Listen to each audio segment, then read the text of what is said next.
If you have your Bible with you, it's helpful to follow along if you can. 1 Corinthians 16, and we're going to be looking at verses 1 through 4. And we've been talking a lot about how to read the Bible, how to make sense of the Bible, how to get meaning out of Scripture. And one thing that you may have recognized is after encouraging the church to abound in the work of the Lord, and Paul said that in 1558, Paul mentions a specific way they can do that in these verses we're going to be looking at today. So these chapters connect. And I want you to see as we go through the Bible how the chapters connect, and I want you to see the train of thought that goes through the whole book.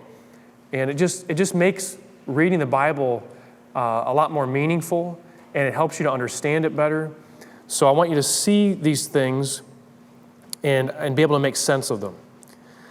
So Paul, last week we talked about 1 Corinthians 15:58, where Paul says, "Therefore, my beloved brethren, be steadfast, immovable, always abounding in the work of the Lord, knowing that your toil is not in vain in the Lord." And when Paul says, therefore, he means in light of this glorious future we have ahead, in light of our resurrection from the dead to immortality, there's a certain way we need to live right now.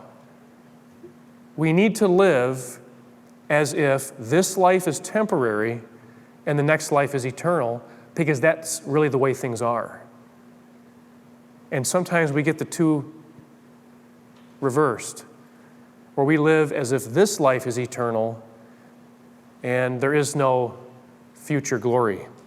We have to live every day with this awareness. Because from my experience, I can not have these things in my mind.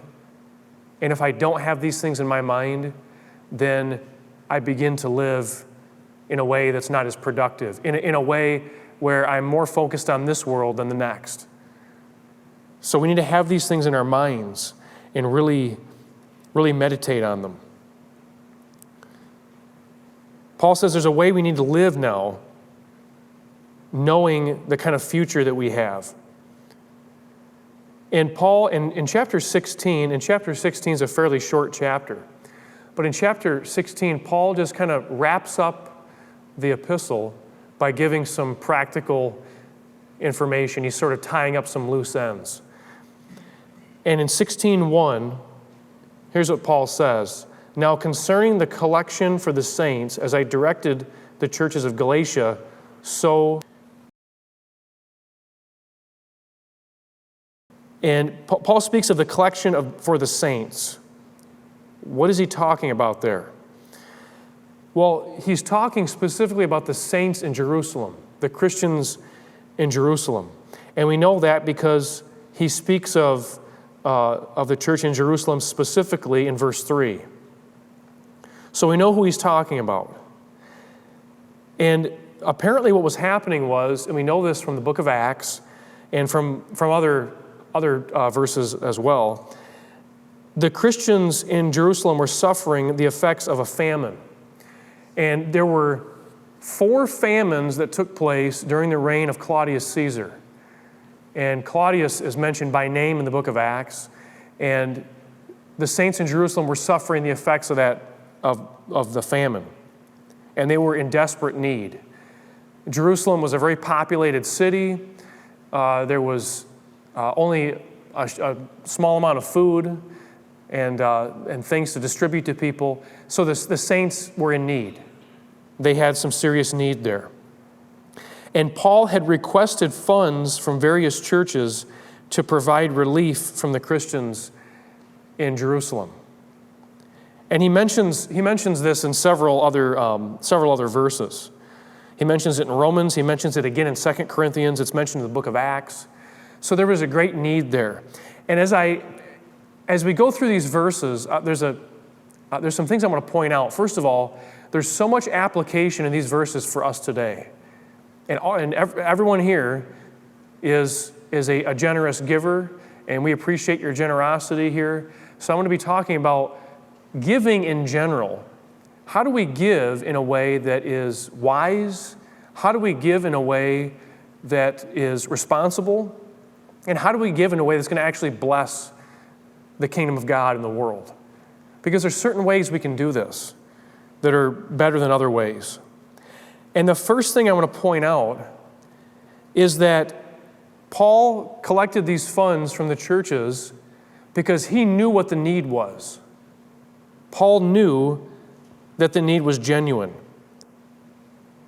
When we give as people, when we give as Christians, we need to make sure that we know who we're giving to and what our money is being used for. Now, I'm going to stop right there. I want to make one thing clear. I am not giving this message so you'll give me more money. The message is not about giving me more money. So I just want to make that clear. This is, I'm not asking you to sow your seed to me. So you can sow your seeds, that's a good thing to do. But this message is really about giving to people in need, particularly giving to the poor. God has met all my needs and has always done that for forever, really. So this message is not about giving to me, which you already do very, very generously. So we need to make sure we know who and what we're giving to. Who and what we're giving to.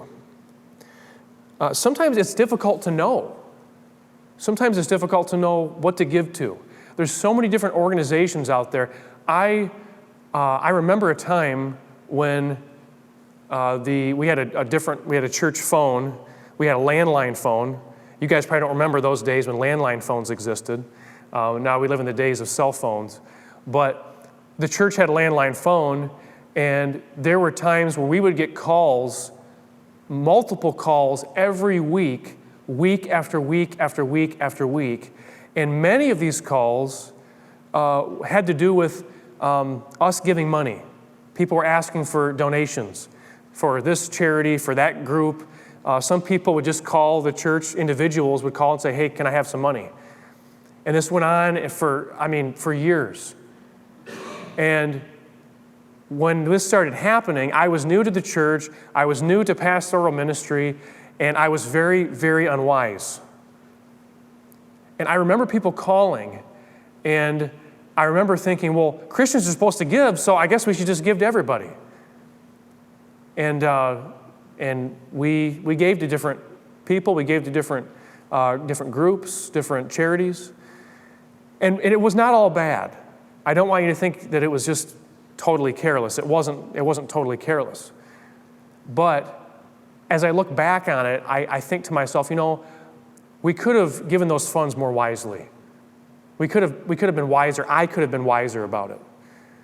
And so over the years, I learned that before we give, we need to actually really think about and maybe do some research about what it is we're giving to. So I just want us to be wise with our money. And we only have a limited amount to give. So giving is a great thing. Giving is a great thing. We'll talk more about that later on. But we need to make sure that we're giving in a wise and intelligent way. So before giving to an organization or charity, do some research to figure out how your money is going to be used.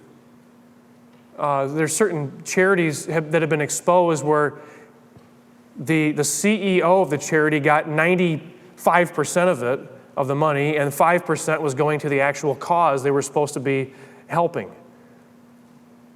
And so we don't want to make the mistake and give to certain groups that are where we're filling the pockets of CEOs and we're not actually helping the people who are in need, because that goes on, unfortunately. So we need to be wise. I remember a time, I'll share this story. I think I've shared this before, maybe, but I'll share it again. I received a call one day from just a random person calling, and they asked if the church would give them some money. And I just had a kind of a bad feeling about it. And I thought, God, is this feeling from you, or is this just from me? Is this feeling justified? Is it not? And am I just kind of making this up in my mind? I don't really know what to do. So I need you to tell me what to do. I need an answer. So I took the person's name down. I took down their phone number, and I prayed about it. I said, Lord, I don't know what to do. Can you just give me an answer and just tell me whether I should give to this person or not, because I just don't have a good feeling about this. So I prayed. Now, the next day, I was meeting with a group of other pastors, local pastors, at a restaurant in Tecumseh. And I went to the restaurant like I did all the other times. I sat down in the booth, and there's 3 other guys around me. And before I could even say a word, the pastors started just all of a sudden talking about giving. And they were saying about the different things they were giving to and the different blessings that were coming as a result of it. And then one of the guys all of a sudden brought up this person's name, the same person who had called the day before. And they said, whatever you do, do not give to this person. They're misusing the money. And I said, Lord, prayer answered. So that's happened. Now, has that happened every time? No, I wish it did. I wish it did. But sometimes God just gives us an answer like that, and sometimes we just have to use discernment. And we have to do some investigating and figure out what it is we're giving to. So make sure that you know the need. Make sure that you know the need, and make sure that if it's possible, make sure you know where your money is going and how it's going to be used. Here's something safe. When you give, and of course Christians should be generous, but we should especially be generous to other believers. And I want you to notice in the book of Galatians, chapter 6, verse 10, Galatians 6, verse 10, notice what Paul says. He's speaking to a church, obviously, and he says, so then, while we have opportunity, let us do good to all people, and especially to those who are of the household of faith. Let's do good to everybody. Paul's not excluding unbelievers here. He's saying, let's do good to everybody, but let's especially do good to those in our own spiritual family. Let's especially take care of other believers. When you give to another believer, you're giving to somebody who's following Jesus Christ. Does that make them a perfect person? No, but chances are your money's going to be used in the right way when you give to a believer. Believers do make mistakes, though. Let's not kid ourselves. They do, but I think it's safer to give to a believer in most cases. And I want you to notice something else too. Paul says, so then while we have opportunity, you know what I think about? This life gives us so many opportunities to do so much good that we're not going to ever be able to do again. You're never going to be able to feed the poor in heaven. You know why? Because there will be no poor. We only have a certain amount of time in this life to do good. And we got to use our time wisely. In heaven, there's going to be no poor. There's going to be nobody in need in heaven. You're never going to be able to help somebody in need in heaven because no one's going to have any needs. It's only here that they have needs. You're never going to be able to witness to somebody in heaven because everyone there is already saved. Get this. I want you to think about this. Can you imagine going to heaven and have never witnessed to another human being a day in your whole life, and then you never get to ever again? Wow. Don't let that happen. It's now. We need to focus on doing good now. All the good that we can do. Let's focus on doing these things while we have the opportunity, because these opportunities are here now And there's going to come a time where we won't have that opportunity ever again. And giving to other believers is one of the ways we love other Christians. There's ways to love other Christians, but giving is one of the ways that we love them. And notice in 1 John chapter 3, verses 16 and 17. 1 John chapter 3, verses 16 and 17. He says, "We know love by this, that he laid down his life for us, and we ought to lay down our lives for the brethren," for other believers, he says. But notice he goes on to define love in the very next verse. He says, here's how you're supposed to love the brethren. In verse 17, "But whoever has the world's goods and sees his brother in need and closes his heart against him, how does the love of God abide in him?" That last statement is a rhetorical question. If you see a Christian in need and you have the means to help, but you refuse to do it, John says, how can the love of God be in you? I mean, God is a giver. God is a giver. God is always giving. And obviously God is the ultimate giver because he gave Jesus to die for the sins of the world. God is a giver. And we need to be like God. And that's one of the ways that we can, is by sharing with other believers, meeting the needs of other believers, if we can. Paul says in verse 2 of 1 Corinthians 16, "On the first day of every week, each one of you is to put aside and save as he may prosper, so that no collections be made when I come." Paul says, on the first day of the week, in other words, when you assemble for worship each week. Now, we learn from this verse and from other passages that the Christians were meeting to worship the first day of the week. The first day of the week was on Sunday.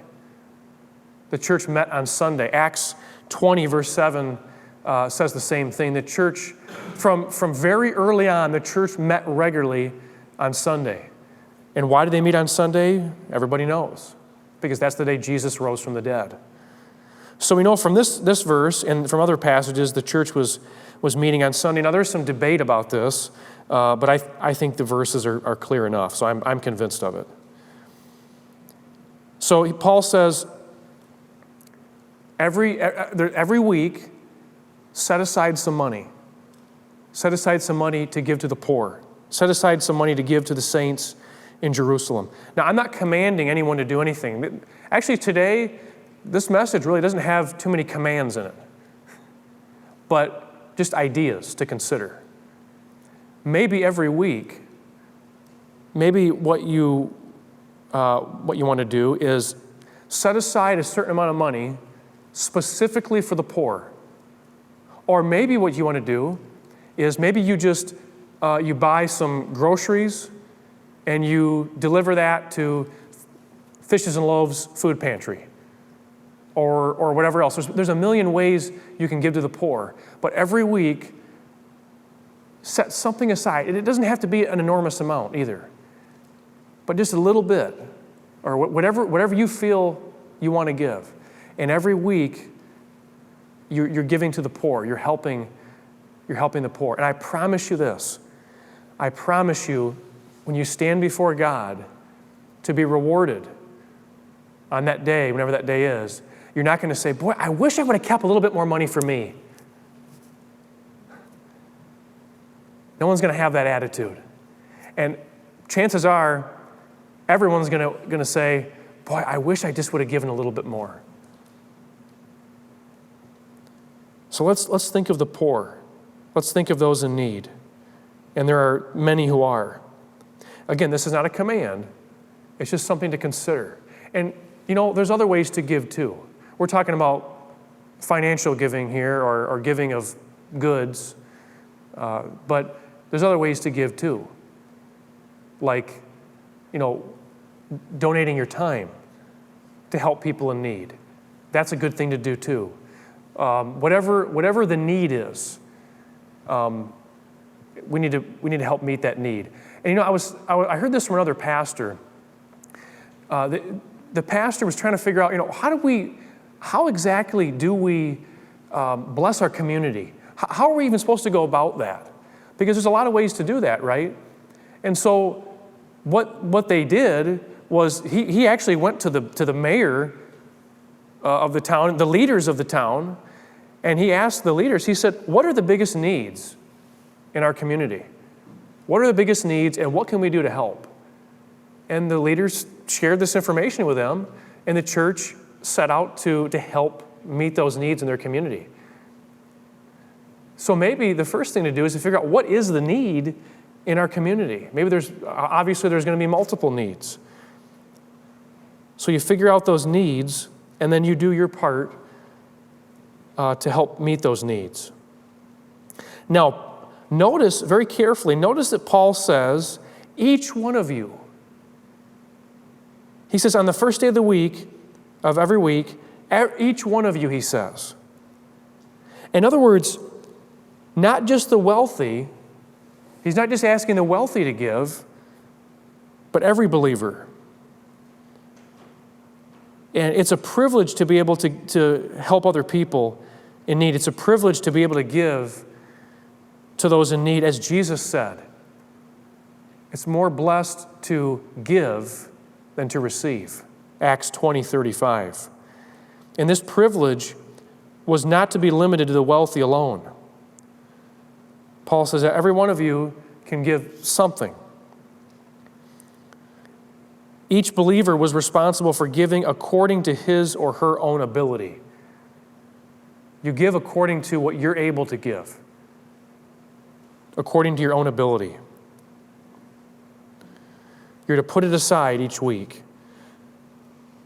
And this kind of confused me, this statement, as he may prosper. I thought, what exactly did Paul mean by that, as he may prosper? Well, it's literally translated, whatever he may have prospered. That translation makes it a lot more easy to understand. Whatever he may have prospered. Each person was to give whatever his finances allowed. Now, it's important to note, and I got to point this out, it's important to note that Paul does not specify an amount each believer should give. He doesn't specify how much they should give. Actually, Paul never, at any point in his letters, he never mentions an exact amount or percentage for Christian giving. Nowhere. No specific amount is ever mentioned. Instead, here's Paul's rule, and this rule is found in 2 Corinthians 9:7. Paul's rule is this: each one must do just as he has purposed in his heart, not grudgingly or under compulsion, for God loves a cheerful giver. He says you're to give whatever is in your heart to give. Don't do it. Don't give under compulsion. Don't do it because you feel like, well, geez, I just have to do this.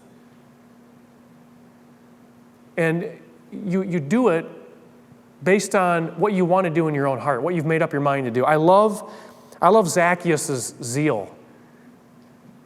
And Zacchaeus' story in Luke 19 has to be one of my favorite stories in the New Testament. Because Zacchaeus was a thief. He wasn't a tax collector. Did you know Zacchaeus was not a tax collector? He was a chief tax collector, which means he oversaw an entire tax district. He wasn't one of the tax collectors. He oversaw the tax collectors. So this guy was making a lot of money off of ripping people off. A lot of money. And so he had an encounter with Jesus. He's the guy that climbed up the sycamore fig tree because he was a short guy, and he climbed up the tree to see Jesus through the crowd. And Jesus told him, Zacchaeus, you come down right now. We're going to hang out at your house for a while. And he was thrilled about that, just thrilled. And after his time with Jesus, his attitude toward money completely changed. Remember what he said? He said, listen, you are so great, you are so worth following, that whoever I've ripped off, whoever I've robbed, whoever I've stolen from, I'll pay back 4 times the amount. Whatever it takes to be in a right relationship with you, whatever it takes to have peace with you and have you in my life, I'm doing it, and I'm doing it right now. That was his attitude toward money. You see, when you spend time with Jesus and you learn how Jesus thinks and you learn, what his heart is like, it changes your view on everything. And get this, I don't think Jesus ever asked him to do that. Is there anything in Luke 19 that says that Jesus commanded he do that? There's nothing in there about that. Zacchaeus wanted to do that.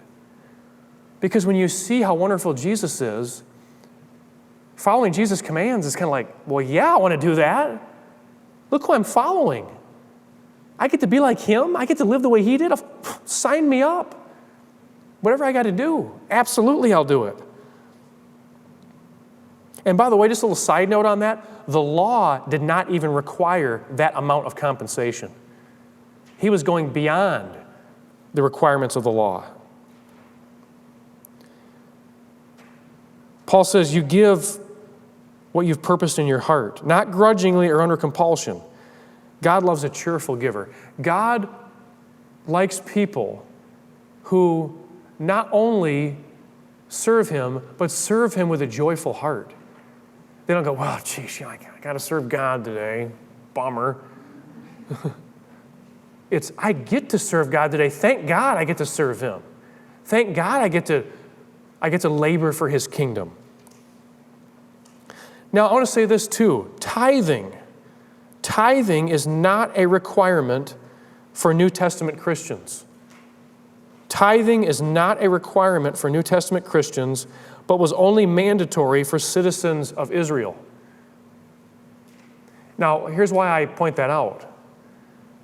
Because nobody is required to give any certain percentage of their money to really anything. There's no percentage that's specified in the New Testament. There's no such thing. Actually, the tithe was a tax. It was a national tax that applied to the nation of Israel. And this tax had a few different purposes. Basically, what it was for, it was to support the tribe of Levi in all of the things that the Levites did, all of the religious activities that they were involved with. It was to support them in all of their ministries that they did. And it was also to provide national welfare for those in need. So the tithe went to the Levites to help support them in their basically their government office, but also it was meant to provide for the poor, for orphans, for widows, and for foreigners. This was the purpose of the tithe. The tithe is never commanded in the New Testament. There's nothing about it. Now, Jesus, of course, mentioned the tithe, but he mentioned it because Jesus was a Jew living in the nation of Israel where the tithe was a law that was still required of citizens of Israel. In Paul's letters, there is no command anywhere to give a tithe. And some might say, well, geez, that's great. If I don't got to get 10%, if I can give anything I want, I'm going to give 1%. You know what, though? I don't believe anyone's going to do that. I don't think anyone's going to go, whoa, whew. You know what? I'm off the hook. Because you know what I found is in Christ there's freedom, and the more freedom someone has, and this is going to sound like a contradiction, the more freedom a person has, the more they want to obey. And therefore, the more they'll want to give. I really believe that. It's when you put tight restrictions or when you put these mandates on people, that's when they don't want to give. That's when they don't want to follow. So that's the purpose of the tithe. And actually, if you study the tithe annually was a lot more than 10%. It's called a tithe because you gave a tenth at certain times. But annually, the tithe was somewhere between 20 and 30%. So if we want to be specific about it, they gave more than 10% anyway. And some scholars believe it was even more than that. But there's some debate on that. Anyway, I want to point out something else too. I want you to go to Luke 14. Luke 14. Jesus is giving some of the conditions for being his disciples.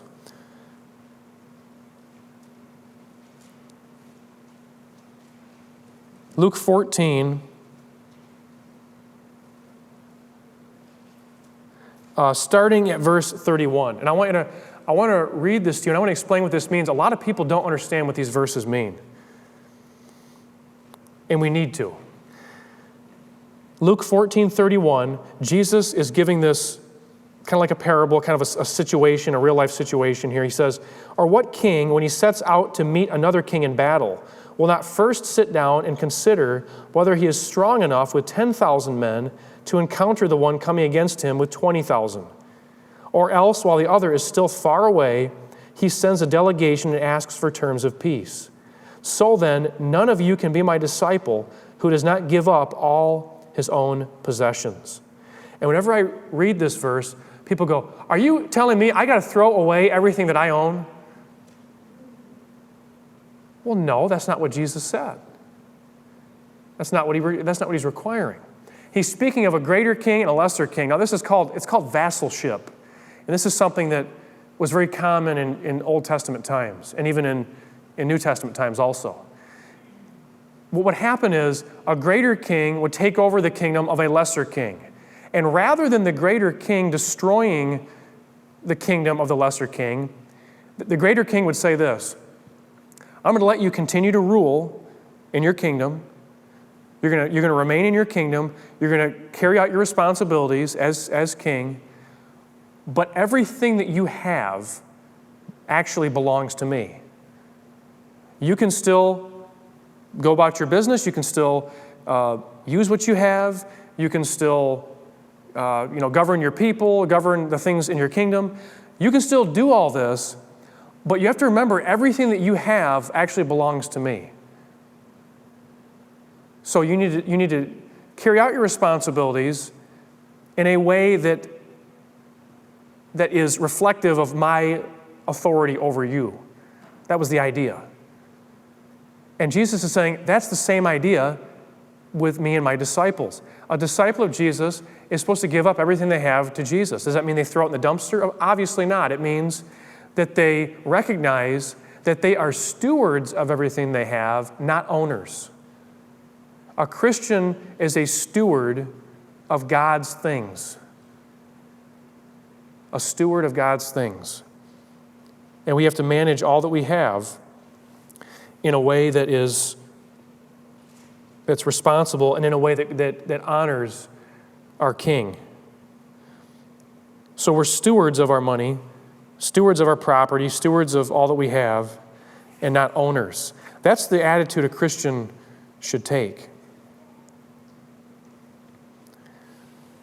And notice Paul says this, and this is just, I like how practical Paul's instructions are. He says in the last two verses, in 1 Corinthians 16, verses 3 and 4, Paul says, "When I arrive, whomever you may approve, I will send them with letters to carry your gift to Jerusalem. And if it is fitting for me to go also, they will go with me." Now notice what Paul's saying here. Paul's method for delivering the contributions to Jerusalem would protect him from any false accusations of misappropriating the funds. In other words, Paul, what he's doing is he's avoiding any possibility of someone accusing him of doing wrong. And remember, we read earlier in 1 Corinthians chapter 9 that some in the church were already questioning Paul's character. They were saying, "Well, Paul, are you sure your motives are right? Are you sure that you're not just being an apostle for the money, for the power?" Now, this was obviously absurd because, as Paul said, Paul had not taken a cent from the Corinthian church. Paul Paul had the right to receive funds from them. He said that. He said, I have the right to be supported. That is a right of an apostle. Paul said that's the right of an elder. He said that in 1 Timothy chapter 5. The elders and apostles, they should be supported for their work. He didn't deny that, but he said, but just for the sake of doing away with any false accusations, just to protect my reputation, I'm not going to take anything from you. Nothing. So you can never say, I'm doing this for the money, because I'm not getting any money. Christians should do everything they can to maintain their integrity. Paul says when you give the money, you're going to have some money set aside for the saints in Jerusalem. Listen, you choose who you want to deliver this money. Now, Paul could have said, hey, just give the money to me, and I'll just deliver it myself. But Paul knew how the Corinthians thought. And he said, I'm not going to give them any reason to accuse me of anything. So I'm going to let them decide. You choose who you want to deliver this money. And then if I need to go to Jerusalem with them, I will. But they can take the money themselves. We need to do everything we can to maintain our integrity. Avoid doing anything that might cause someone to accuse you of wrongdoing. Now listen, if you're following Christ, you're going to be accused of wrongdoing. Nowadays, actually I've heard people say that it's immoral to teach your kids the Bible. You know, people have said that these days. It is immoral to teach your kids the Bible. It's not immoral to put your kids to death in the womb. There's nothing wrong with that. But to teach your kids the Bible, that's an atrocity.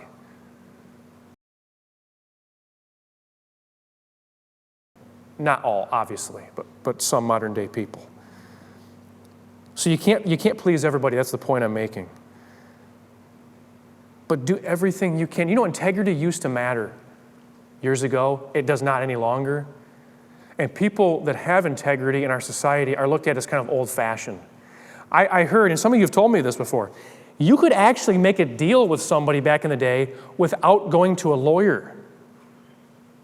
You could actually shake somebody's hand and say, hey, we got ourselves a deal, and that actually sealed it. You didn't have to fill out 300 pages of paperwork so that if they didn't keep their word that you could prosecute them. Nowadays, you have to do that because no one has integrity anymore, or very few. Christians should be the exception to the rule. Christians should have integrity. And we should take that very, very seriously. Having integrity is a very important thing. And Christians need to do whatever they can to maintain that. And you're going to be looked at as bizarre for acting that way. But that's the way we need to live. We need to take this very seriously. Don't give anybody any room to accuse you of wrongdoing, of real wrongdoing. They're going to accuse you, of course, over anything, but don't give them any reason to accuse you of wrongdoing. I hope that the message today kind of gave a different perspective, maybe a perspective that it's going to encourage you to give. And you guys already do. And you guys know that you do. So I greatly appreciate that. I guess my main thing is just keep up the good work. Keep doing what you're doing. Remember the poor, and keep helping those in need. So we can bless as many as possible before Christ returns. All right, let's go to the Lord in prayer.